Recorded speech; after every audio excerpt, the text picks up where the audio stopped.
Hi, welcome to Videos from the Ville. I'm Charlie Greenewalt, Professor Charles Greenewalt, and this is Introduction to Public Administration and Public Service. Uh, we are going to have a different type of semester, of course, this time around. We find that most of us, I believe, that the majority of you, and I know I certainly prefer a traditional classroom environment, but since we are not going to be able to enjoy that, we are going to do the semester through distance education, and we're going to do it through a combination of the lectures that I will be recording and will be posted on YouTube for you to view, accompanied by me sending you all of my PowerPoints. The PowerPoints, I think, are very well done and should be perhaps a roadmap for you from beginning to end throughout the semester. And you should pay special attention to the PowerPoints. So we will have our videotapes.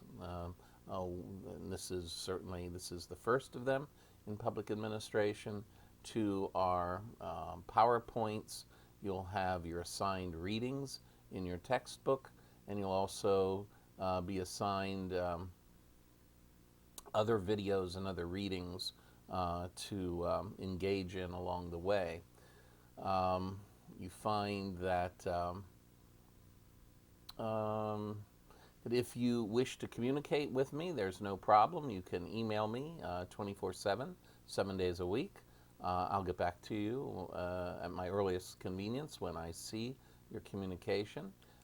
You can also call me. You can call me anytime between 9 a.m. and 9 p.m. Monday through Friday. You find that you'll have the number that I gave you to call me on is my cell phone, so you can text me as well, and you can FaceTime me if you'd like. So there's several different options there. I just ask you to try to do that no earlier than 9 a.m. and no later than 9 p.m. Monday through Friday. My office hour is Monday through Friday, 12 to 1. So Monday through Friday, 12 to 1. And during my office hour, I will have my pay particular attention to my cell phone so that I can answer you right away. What else should we cover at this point? The syllabus has been, a welcome letter has been sent to you for joining us this semester. I also sent you your syllabus, and I sent you your first set of PowerPoints. So the next set of PowerPoints will be coming along shortly, and you should be watching these videos as well. Well, when we're looking at public administration, the most basic question for all of public administration is, what should the government do? What should government do?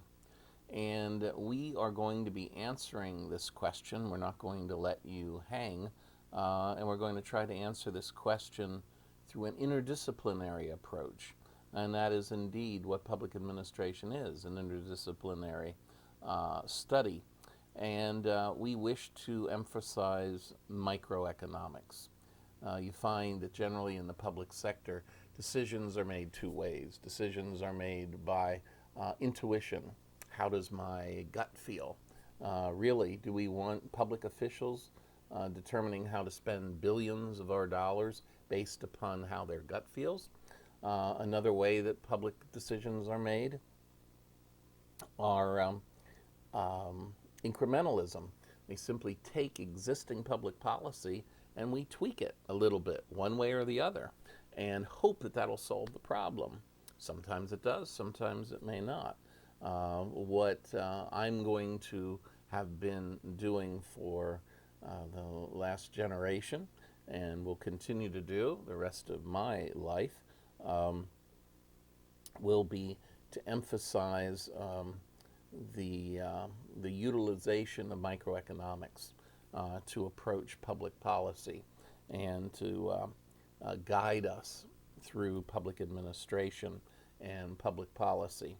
Um, Microeconomics will give us perhaps the best answer, better than an answer based on incrementalism, better than an answer based on intuition.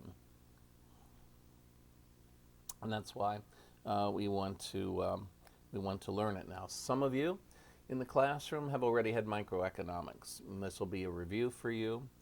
Some of you have not, and if you haven't had microeconomics, then this little bit of microeconomics may serve you in good stead. I certainly hope so. For those who've had it before, I hope you won't be bored, and I know your economics professors could do it better than me. But bear in mind, again, economics and political science are one and the same. You find that what is economics? Trying to the distribution of goods and services, and you find that political science is the same. You find that these two subjects are the same thing. These two disciplines are the same thing. They were artificially divided by the academy, pure and simple.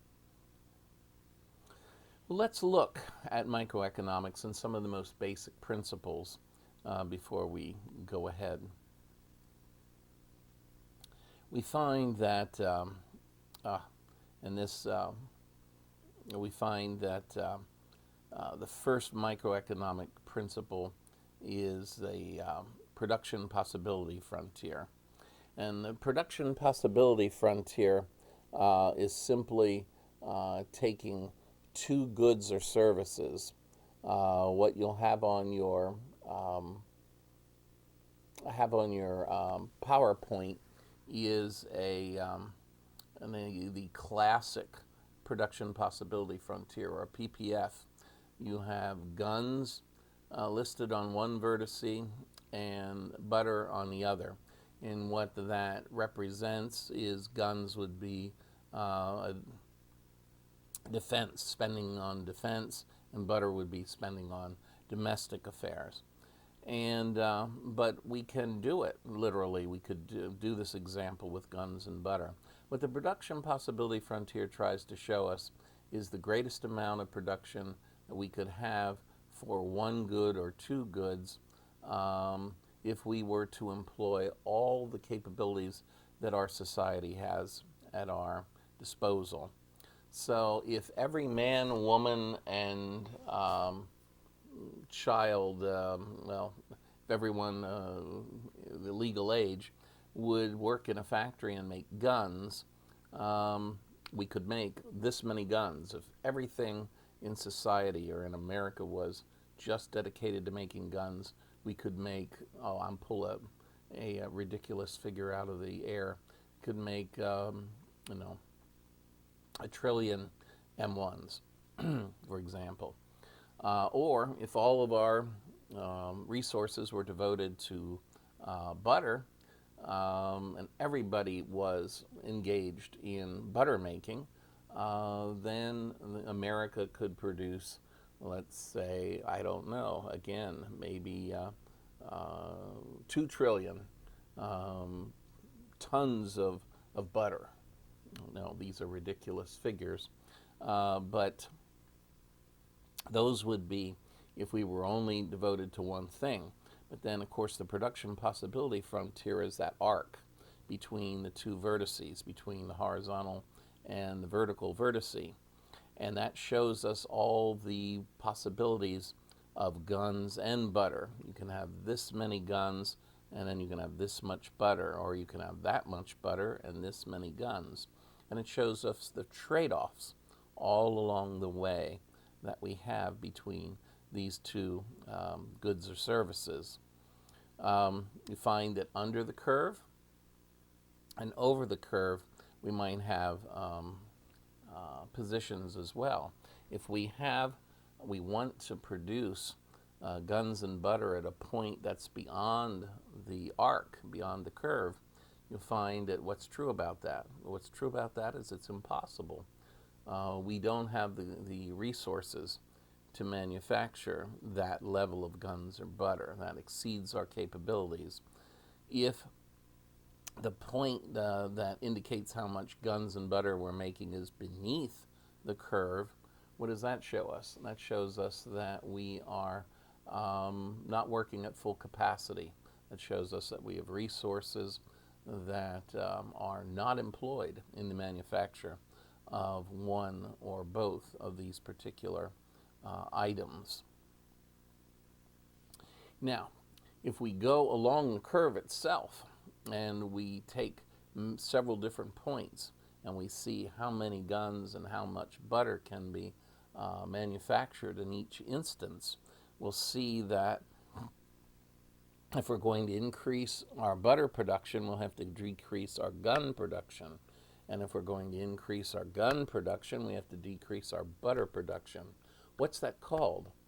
That is simply referring to, and what this curve shows us is something that we will be calling, or will understand, as opportunity costs. Opportunity costs are what we give up in one area to have more in another area. For example, an opportunity cost would be when you're sitting in my classroom and we're talking about public administration. We're sitting here for an hour, and that hour you could be at Turkey Hill working in a convenience store, for example. And in that convenience store you might be making, let's say you might be making $12 an hour. Making $12 an hour. So your opportunity cost to be in this class at this time is $12. You could have been, that hour, you could have been in Turkey Hill and you would have made 12 bucks. Instead, you're with me in public administration and you sacrificed 12 bucks. So that's in what a opportunity cost is, what we give up in one area to have more in another area. Another thing that we can take a look at, excuse me, is utility. Now, the subject of utility is not discussed very much in economics any longer. Utility is nothing more than the amount of satisfaction that one gets from a good or a service. For example, we cut the grass on a hot summer day, and we come inside and we have a glass of lemonade. How much satisfaction do we get from consuming that good or that service? In this case, how much satisfaction do we get from the one glass of lemonade? Economists began to put aside the concept of utility and to not use it anymore because they said we couldn't measure it. Well, as time went by and we thought about it more and we have different technological tools at our disposal, now utility has made a big comeback because we can measure satisfaction that one gets from a good or service. For example, we do this in focus groups all the time, and we do this in many different areas. For example, say that Armstrong Flooring manufactures a new type of flooring. They'll hire a polling company to have a focus group. The focus group will bring in the best. It should always be between 10 and 15 people. That's the best focus group size. Between 10 and 15. So you'll bring in, say, 15 people, and you're going to pay them for what's generally a 3-hour session at most. You're going to pay them about $100 an hour. You'll pay each one of them about $300, and there'll be a moderator who will lead the discussion. Everything they do will be videotaped and audio taped for the client who pays for it. All the participants will be promised anonymity, and that these tapes will all be destroyed. Generally, the clients may be in another room looking at what's happening in a two-way mirror. But at any rate, what the moderator is going to do is show them, for example, the flooring. And then ask them what they think of how does it appear. They'll tell them what it costs. What do you think of the cost? They will show them a sample that they could perhaps take turns cleaning. How easy is it or difficult is it to clean? How good is it to walk on? They could practice walking on a sample floor. Is it something that you want to put a rug on or not? Is that a good idea or not? So they'll get to use that, and then they'll get to respond to it. Hershey Chocolate would do the same thing with a new, for example, candy product. They'll bring people in, and people will tell them what they think of the packaging, what they think of the look of the product, the smell of the product, the taste of the product, the price of the product. And they'll tell them at some point how much satisfaction you get from a good or a service. One of the ways of doing this, for example, it's a political season that we're in right now. So you find that both the Republican Party and the Democratic Party, when they will do ads, they will test the ads out in focus groups. And what they do is they have voters come in, or people in the focus group, members of the focus group, and they'll give them dials. And they'll show them for example, an ad, a sample ad. And the person is supposed to turn the dial one way or the other. One way if they like it, another way if they don't like it. And what we can see by looking at their reactions is the parts of the ad that they really liked and the parts of the ad that they really didn't like. This is a measurement of utility, and this is a way that we can get at it, utilize it in a way that we couldn't in the past. So whereas economists were eliminating the notion or the concept of utility in the past, it's come back now in a big way. We also have something called diminishing marginal utility, and that simply means that marginal always refers to a unit of one, a unit of one. So as one obtains extra units of a good or a service, we find that the less satisfaction we receive from these extra units. This is the law of diminishing marginal utility. I go out and I mow the lawn. I have a lemonade when I come in, and I really like it a lot. I get a lot of satisfaction out of that. If I consume a second glass of lemonade, that's marginal. It's an additional. You'll find that I get satisfaction out of the second glass too, but I get less satisfaction out of the second glass than I did from the first glass. And that is what we refer to as diminishing marginal utility. We have also in microeconomics, we have the concept of the law of diminishing marginal returns. Diminishing marginal returns. And that simply means that when we are building something, we're manufacturing something, we're involved in the production process, that as we continue to add units to the production process, we continue to add inputs, doesn't mean that we're going to get the same amount of output that we did from the extra unit of input just before. For example, I may be able to make 5 canoes by myself, and my colleague Cliff may be able to make 5 canoes by himself. But when you put us together, we have a little bit of synergy. I like to do the interior and he likes to do the exterior. So you'd say if you put us together, I make 5, he makes 5, we should make 10 together.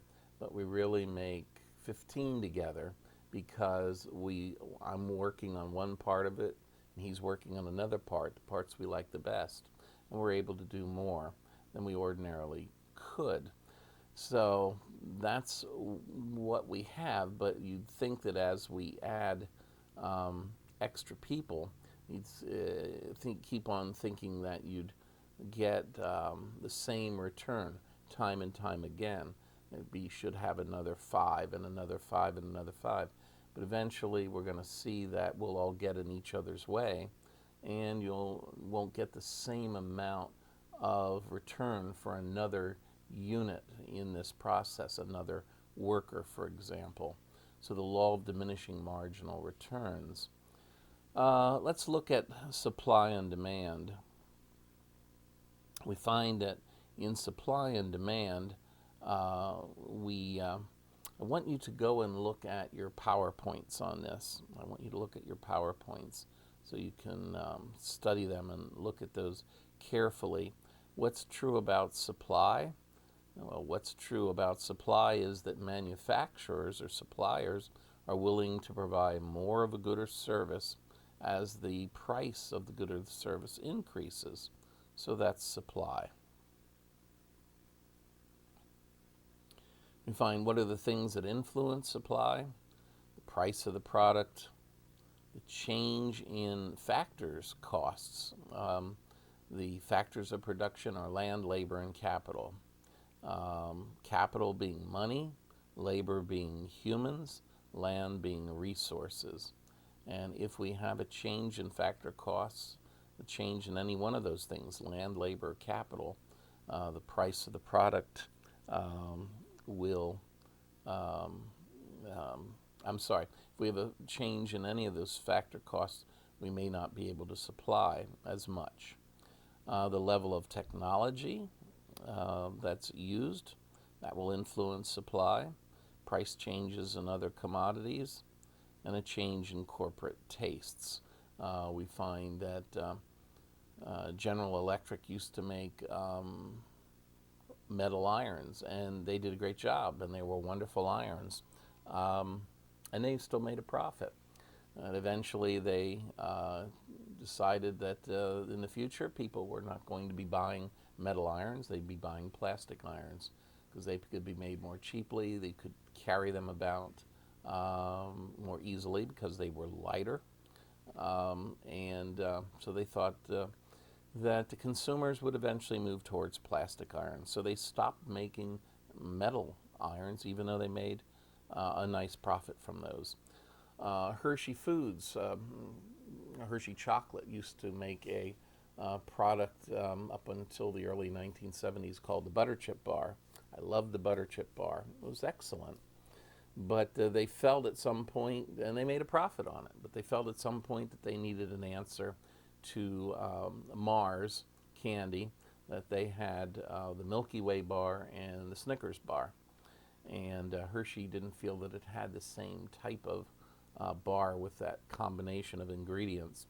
So they went ahead and they made the whatchamacallit bar, but in order to make the whatchamacallit bar, they had to discontinue production on the Butter Chip Bar. It was a change in corporate taste, pure and simple. So that's what happened there. All these things influence supply. The price of the product, the change in land, labor, capital, the change in factor costs, the level of technology, price changes in other commodities, and the change in corporate tastes. Demand, of course, demand. What we find with demand is the lower the price goes of a good or a service, the more the consumer demands it, the more the consumer demands of it. What influences demand? Well, the tastes of the household. In some households, they're never going to demand shoe-fly pie. In other households, they're never going to demand collard greens, or they're never going to demand grits, for example. The tastes of a household will play a big role in that. Your income is a big influence on how much you're demanding. Your income. The price of a product will make a big impact on what you're going to demand. The price, of course, the price of substitutes. The population of an area, if the per capita income stays the same, And lastly, the societal distribution of income. You find that one of the best examples I like to use is that my great uncle used to work at Olmsted Air Force Base, which of course is now Harrisburg International Airport. But before it was that, it was a Air Force base which reconditioned B-52 engines. And they did a great job of it. But Lyndon Johnson became president, and he determined that, lo and behold, that we would send that particular function to the South. Of course, Lyndon Johnson was from Texas. He was a Southerner. And he thought that the South could use the economic activity, use the jobs and the income. So he said to all the folks at Olmsted Air Force Base, you can choose. You can move to either Georgia and have a job in Georgia, or you can move to Oklahoma and have a job there. So my great uncle chose to keep his job, and he moved to Georgia. Well, when he was when Olmsted Air Force Base was in Middletown, there was more money in Middletown, and so you find, for example, that my uncle was employed, and he could buy more shoe-fly pies if he got an increase in pay. Well, you find that all of a sudden all that money went to the South. So where that money at one point went to buy shoe-fly pies, now it may buy more grits, because Southerners would want more grits. So that's a societal distribution of income will determine demand for something. Okay?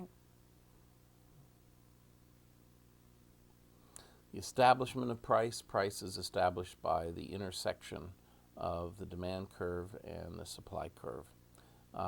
Exactly where those two curves meet, you can to draw a line down to the quantity axis, and that will show you how much of the good or the service is being purchased or being sold. And you can draw a line over from the intersection of the supply curve and the demand curve to the price axis, and that will show you what the price will be. So that is how price is established. Okay. Lastly, we also want to be aware of something called a Giffen good. This is a violation of the traditional rules involving demand. And the Giffen good, another name for it is conspicuous consumption. This is simply when the price of a good or a service increases and consumers demand more of it. That is very, very unusual. It violates our normal patterns of behavior, and this is something that is called then conspicuous consumption. Some of us may remember seeing it for the first time when I went to college. Jeans normally cost maybe $20 a pair, and all of a sudden Gloria Vanderbilt decided to put her name on the back of a pair of jeans, and there are lots of ladies who decided that that kind of looked cool. They'd like to stand out by having Gloria's name on their posterior. So all of a sudden the price of a pair of jeans went from $20 to $25 to $30 and on up. This is an example of a Giffen good. Okay, so as the price of a good or a service increases, the demand for it increases. That is not the normal pattern of consumer behavior.